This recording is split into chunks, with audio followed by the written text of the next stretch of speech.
Okie doke, hello Ghost60. Your question is, I want to know if I'm doing a good job, especially in the late game. I'm a little clueless what I could do better. Okie doke, so let's take a look at it.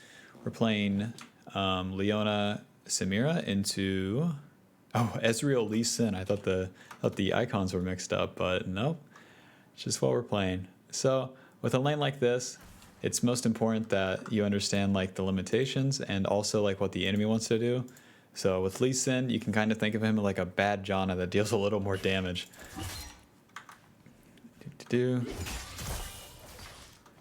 So obviously we don't want to go in the early levels. We want to be waiting for level 2 and not taking damage until then. All this movement around here isn't so necessary. If we go into either one of these bushes, it creates a lot more pressure for the enemy because this is what they see and then this is what you see, right? So if we're in these bushes, then we just literally don't exist on their screen, and then they have to respect the fog of war. So you're like taxing their brain, and then it just makes it a lot harder for them to play. Even if we're taking an Ezreal Q, it's totally fine, because if Ezreal's not hitting the wave, then we're winning, because we want the push on the wave so that we hit level 2 first. So all this movement, let's go back a little bit actually. Is the replay gonna load? Yeah, so all this movement like right here isn't so necessary. Whereas if we're just in the bush, it's a lot, it's a lot more taxing for the Ezreal. He has to respect you moving forward. And then if he doesn't, we can actually just go behind him and then maybe get a Q. So just from the start, that's something to add to your arsenal. With most melee supports, it's kind of how you want to play it. You want to get into a bush level 1 and just stand there. Because if your champion's useless level 1, the enemy doesn't have to know that. If you're Alistar, if you're Leona, if you're Nautilus, champions like that. The hook champions too will also give you an angle behind the minions to hit them, rather than just staring down the minion wave and knowing that you can't land a hook through it. Okay, and then you want to try to challenge for these CS. If we're right here, then we exist to Ezreal, but if we're this far back, then we don't. So try to be like on the melee minions, and then be threatening the Ezreal. If the enemy support's not paying attention, if they backed off, if they roamed or anything, then we can also have an E from right here to there, and then we have a good engage onto Ezreal. Just something to look for. It's not like you have to do it, you have to go in no matter what. You just want to try to put yourself in a position to either threaten the enemy or attack them, but mostly just threaten them. So now with level 3, we're good to go in. Oh, no, this should have been so much cleaner. Right, so we're level 3, Arcane's coming. And then Ezreal uses the E in, and it's like he's dead. Just walk into him and Q. Obviously, hindsight's easier, but if we just, like, this sort of back movement, you don't want to do. If you're moving forward, you want to go, like, you just want to go for it. You don't have to commit all the way, but you want to be confident. Like, this back click will always doom you in League of Legends, where the play's happening, but then like you're scared because the enemy hit you. It's like, yeah, it's just something you got to get over. Everyone goes through it too, so don't feel bad about it. So we go for the E, we miss, flash Q, so at least we're going for it, and then the ignite. Whenever you use your Q and you know like the kill is going to be kind of definite, just drop the ignite at the start. It's always better to use it earlier rather than later. And then from this position, you guys should just go to push out the wave. There's nothing to explore in the river. So you can use your W and E on the wave. That will push it out faster. And then just recall. Whenever you crash a big wave, you also have the opportunity to roam, because there's not much to do after you crash the big wave. If you guys stay to hit the turret, then you generally put yourself in a bad position to be ganked. It might not happen since you're against a Master Yi, but we could also just roam mid lane at this point. Never mind, he's dead. But in general, you can roam mid lane once you crash a big wave like this, or you should just recall. We're sitting on 600 gold, so we could buy a cloth armor and boots and a control ward and be back in lane before the enemy would have crashed the next 2 waves against us. But sticking around in lane, not only does the enemy have more resources than us because Ezreal's died and Lee Sin stuck around, so we have less HP, less mana than them, but we also haven't spent our gold from the advantage that we already got. So you always want to look for recalls after you get a kill and push out the wave, if not a roam. With support, like the ADC always wants to recall there, but with support, you could look to roam mid lane, and then if the mid lane roam doesn't work out, then you can recall and then show up to lane a little bit later. It's fine for you to miss a little bit of XP and gold, whereas the ADC always wants to get back. So it looks like nothing's going to happen for a while here. Lane kind of playing out somewhat standard. Getting pushed in, and there's not much to do when you guys are getting pushed in. Okay, and then you go in. You have to be careful with engages like this, because the wave's pushing towards us.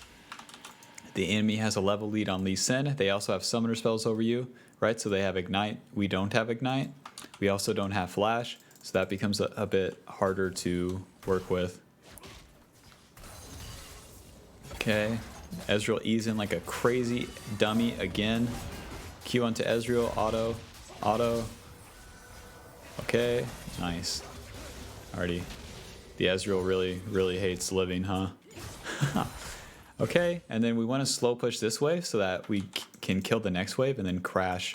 That should be our goal from here. So if we push this too fast, then the wave's going to be a lot further forward. And then when the wave's further forward, it makes it easier for the jungler to gank. And then it makes it harder to crash potentially if we're melee, if the wave's like on their turret, for example. So we want to be setting up this wave to slow push, and the way we do that is by auto attacking the caster minions about 2 times each as Leona, and then that's our play. So then it ends up happening even slower, but then we get ganked by Pantheon. Kind of the price of Yasuo going 0-3, that we kind of just have to die on that wave. Or at least Samira does. Oh, no. This is too much. This is way too much. So Yasuo is coming, but he's not a champion. He's 0-3. And Arcane wants to be farming. So we lose the minion wave, so this wave's going to crash. Our whole goal should just be to hold this minion wave, pull it this way, so that it freezes about right here, and then recall. This is just too much, because if we engage onto them, they're going to have a numbers advantage, and they're also going to be stronger. Lee Sin's level 6, so he has his ult. They also have summoner spells again over us, Ignite and Flash, and then Pantheon is just stronger, and we don't know where Master Yi is. So we engage onto Lee Sin, drop the Ignite, and then they disengage. But this could have gone so much worse for us. If Lee Sin kicks us into his team, like, we're just dead. So you really have to be careful with something like that. The minion wave also crashes, so we lose out on denying the Ezreal a lot of farm. So that's a lot for the early game, but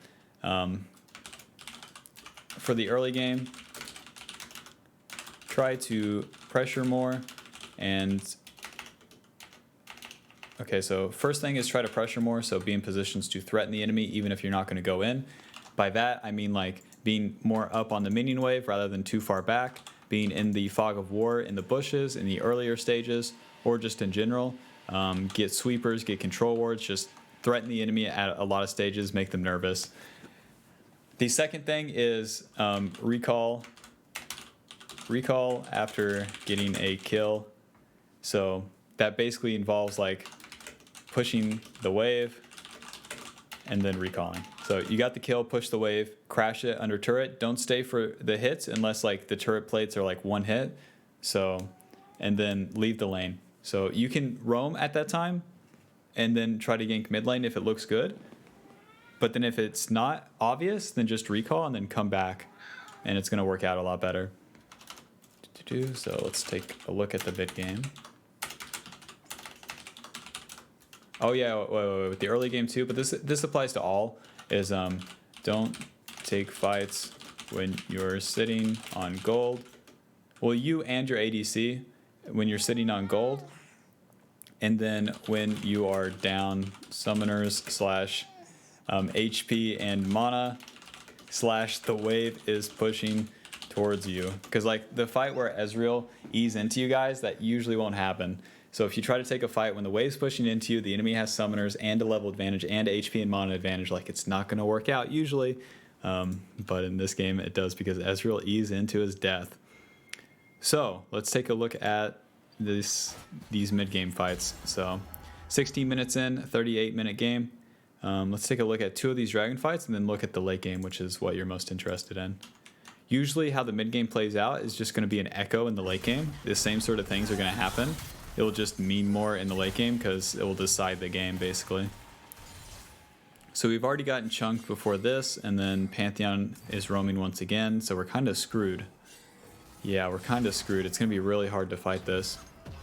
Master Yi goes in, In a spot like this, you don't want to dedicate yourself into the enemy. You want to pull them into you. So let's go back actually. If we're approaching it like this, we want to be pulling these stronger enemies into us, because then it's going to be a lot easier to fight. Okie doke. So we see Master Yi and we see Samira fighting. So this is what they see. If we view them as like AI that can be aggroed like zombies in Minecraft, right? They're going to be pathing towards us, basically. They're going to be pathing towards the closest target. So if we move into them, it makes it a lot harder for our allies to play, because our allies have to follow up. So our allies have to go into them as well. Whereas if we're pulling them into us, it's going to be a lot easier. So they're going to be hitting the support tank, which is going to be the worst target for them to hit. And then our Kayn is going to be able to drop his abilities. Our Samira is going to be able to drop her abilities, and they're all going to be in a lot safer spot. Whereas if they have to move into range, not only are they moving into these stronger melee champions in Pantheon and Master Yi, but well, yeah, it's just that. It's going to be so hard for them to fight from that position. So let's see how it plays out. We move into the Master Yi, and then we eat a lot of auto attacks. We try to go into the Ezreal, but we're going to be dead before it really matters. And then, yeah, our Samira too far away and our Kayn too far away. And now, where they're trying to follow up on this, they're getting collapsed on from way stronger enemies, and there's no way this works out. Yeah, so Yasuo going, or Kayn going to instantly die, Yasuo going to instantly die. And yeah, so during the fights in mid-game, pull the enemy into you, then counter. So if we go back, oh, such a rough spot. If we go back, like, so Master Yi is pathing towards us, we just have to stand still right here. We don't have to go all the way backwards or all the way forwards. If we stand still, we stand our ground, then Master Yi comes to here, and then our Kayn could be right here, and our Samira could be about right here, and that's good enough. And then they can get their damage off on Master Yi, and it's a lot safer for them. Whereas how it plays out here, we're moving in. So if we stun Master Yi there, it's a lot easier. And then, yeah, so we could be right here, Master Yi right here. We stun Master Yi, Kayn W, and then Samir probably takes them out from there, because he's really, really squishy at this point. But then where we dedicate we dedicate ourselves onto the Ezreal. It feels bad. It feels bad. Okie doke. So just for the mid game fights, you really have to pull the enemy into you when they're stronger, or just in general. Leona has a lot of good catch in her ult and E, where if you're pulling the enemy into you, you can really catch them out. So let's take a look at a couple of these late game fights.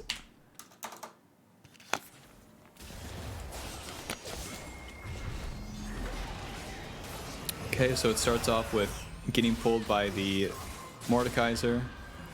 We try to get an ult, but it's ulted, or it's queued by Master Yi. And our main target should be the Master Yi. Since he's diving, it's fine for us to back up, but you keep going forward when there's no obvious reason to do so. We also don't have our carries to follow up with us, so you have to pay attention to like how the fight's going, what direction it's going in, and then where our carries are, and then how they're playing. So in this case, it's like they were kiting, so we needed to be kiting with them. So you guys get a pick onto the Pantheon before the dragon. Another Lee Sin wants to die. Master Yi goes in. We finally stun the Master Yi. You love to see it. Oh, don't tell me Master Yi cleans up. Okay, so we eat the Mordekaiser ult and die, which is fine. At least I think we ate the Mordekaiser ult. I can't really tell what's going on. Okay, Master Yi's too fed. I think if we layer our CC a bit better at the start of this, it all would have worked out. Okay, so let's watch this in slow motion. At the time, we have Locket Zeeks, which is all okay. I think Knight's Vow would have been better. More HP against Master Yi is generally better. So right when Gnar stuns, or we get our Q off, we want to ignite and then go for our Q. We want to wait for Gnar's ult to use our ult, or even after our Q or our E. We want to be layering it with one or the other. We don't want to lead with the ult because it can miss. Whereas if we E ult, it will land. If we Q ult, it will land. So yeah, we had to layer the CC a lot better right there. Looks like a bunch of chaos happens here. Let's take a look at the last fight. The most important part with these late game fights is just simply that you play them as well as possible. And from what I'm seeing, it's just like these small mechanical misplays is like what's gonna make or break the fight. Okay, so we're getting taken out at the start here. Oh, we're just, okay, here we're warding without our allies. Our Nars mid, our Kane's here, and if they're there, we just have to wait out right here. We can't walk in alone. And then here's Pantheon to beat us up. Oh. Okay, so he wards. Honestly, it's probably good, even if we die. Yeah, so we trade ourselves for Pantheon, not so bad. Maybe. Yo. Okay, okay.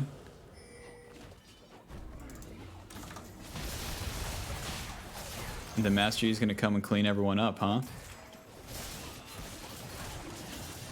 Oh no. Finish the dragon. Oh no. Oh, and then the rage engage. Oh, Samira's going to get sliced up. Unless. Okay. Nice. Okay, so then everyone's going to be farming and pushing.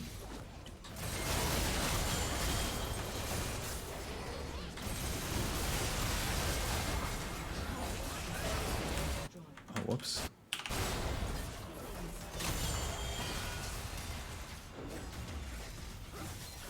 You guys don't end from here?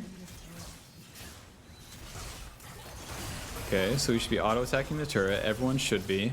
And then if your team's fighting, like, flash ult, whatever this is. Just, like, kill these targets so that they can hit the turret, you know? Your teammates are aggroed, like, yeah, they're just going to be attacking the enemy, so kill the enemies and then hit the turret. Even if it's not, like, the super, super right play. Oh, no.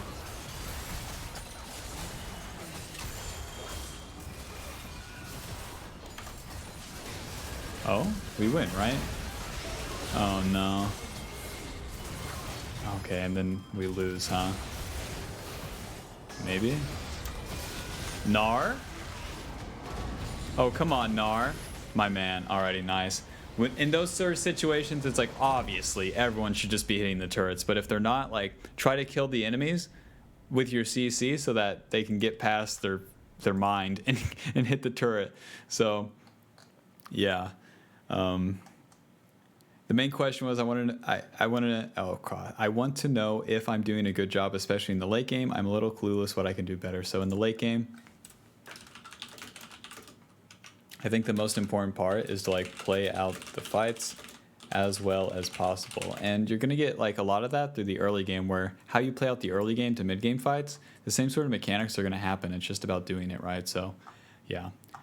I hope that answered that question through just going over the entire game. And yeah, good luck in your climb in Season 11. And really, really be careful with how you layer your CC and try to pressure the enemy lane. And don't overcommit into fights when the enemy's stronger. Alrighty, peace out.